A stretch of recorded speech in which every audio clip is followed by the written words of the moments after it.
Hi, welcome to weeks 6 and 7 of my Album a Day challenge. And the reason I put these two together is because I got behind. I took a vacation to Albuquerque between 6 and 7, so I got a little behind and caught up and figured I'd just squish both weeks together.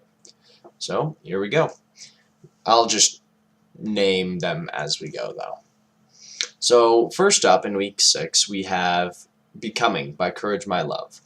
I first found out about Courage My Love when I saw them at Warped Tour. Met all the band, small crowd, but they were very good. And we got their album there, but at that point it wasn't a full album. And now that it is a full album and listening to it now, it's gotten a lot better. And it all the songs are about average, but it's still a pretty decent album. So I rated that one a 7. Next we have Bianaural by Pearl Jam. It had great guitar pieces. It has a more classic rock feel to it, and I really enjoyed it, but it wasn't quite my taste. So I ended up rating that a 6 out of 10. And then we have Black Holes and Revelations by Muse. Okay. I am a little bit of a Muse fanboy, and I have been for years. One of my first concerts was a Muse concert, and I've just loved nearly every song of theirs. So just everything about this album I've enjoyed. The lyrics, the sounds, the instrument range, and, well, I ended up rating it a 9 out of 10. Next we have Black Lines by Mayday Parade. I am really starting to get into Mayday Parade after I went to their concert not too long ago, and this album was no exception to how good I've found them. It's got the great guitar lines, solos, and just very thoughtful lyrics as well. So I rated that one an 8 out of 10. Then we have Bleed American by Jimmy Eat World. Jimmy Eat World was quite literally my first concert that I can remember. But I really only really enjoyed one song on this album, and that's The Middle. But the rest, they were decent, but again, not quite my favorite, so I ended up rating it a 6 out of 10. Next we had Blood Sugar Sex Magik by Red Hot Chili Peppers, and I love Red Hot Chili Peppers. Their bass lines just absolutely drive me crazy because I'm a bass player and I really enjoy playing their songs. And being able to explore more of their music through this album and more to come, I just really enjoyed it, and it's proving to be some of my favorites. But so I ended up rating this one an 8 out of 10. Next we have Blue Neighborhood by Troye Sivan. This album, it was different. I did enjoy it, however, again, it's not quite what I would listen to. I found it was a little more vulgar than the other albums, and that usually isn't as good for me. So I ended up rating it a 6 out of 10. And that's week 6. Now moving on to week 7, we have Blueprints for the Black Market by Anberlin. And as you can see by my Anberlin shirt, I like Anberlin a lot. And however, this wasn't my favorite of their albums. It's still fantastic. I love their lead singer's voice, and just the sound of their guitars just is great. I thoroughly like that. So I ended up rating this a 7 out of 10.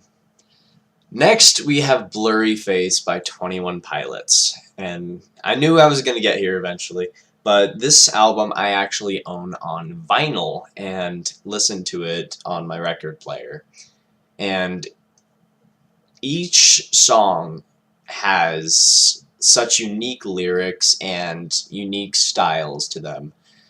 And I mean, some of them even have a ukulele, while others have heavy hip-hop beats. It's got a variety, and I really enjoy that. I ended up rating this one a 9 out of 10. Next we have self-titled by Bon Jovi, and it was a good album. It was a little bit nostalgic for me because Bon Jovi is some of the stuff my dad would play for us, and even a couple of the songs on Rock Band. We used to play a lot of Rock Band, so yeah, it's definitely got the nostalgic factor, and it's just a good album. But again, not quite my favorite, so I rated it a 7 out of 10. Next we have Born to Run by Bruce Springsteen. This was a pretty good album. It's got the classic rock feel, it's got a variety of instruments, and it's Bruce Springsteen. He's great. So I rated this an 8 out of 10. Next we have Self-Titled by Boston. This was one I was looking forward to. This kind of also has the Bon Jovi nostalgia factor for me because, again, we played a lot of these songs on Rock Band, and a lot of them were from this album. So I really loved this one. And I got to know the music a little bit better too. And it was just fantastic. So I rated this one a 9 out of 10. Next we have Brand New Eyes by Paramore. Paramore I actually saw with Jimmy Eat World for my first concert, and I've liked them for a long time. And this album was no exception. It was fantastic. And it actually did have the only exception, which is one of my favorites of theirs. And I ended up rating this one an 8 out of 10.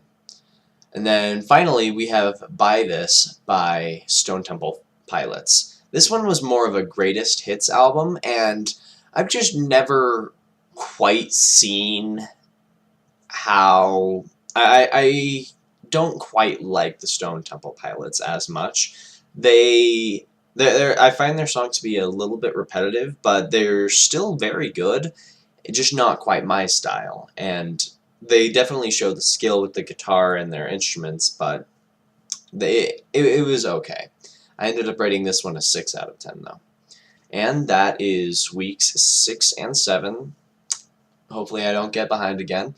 But for this week coming up, we have By the Way by Red Hot Chili Peppers, Caddyshack by Journey, Self-Titled by Cage the Elephant, Californication by Red Hot Chili Peppers, Cities by Anberlin, Close to You by Frank Sinatra, and then Codes and Keys by Death Cab for Cutie. I am very much looking forward to this week. If you have any more albums to suggest, feel free to comment, and I will add them in. And thanks for watching.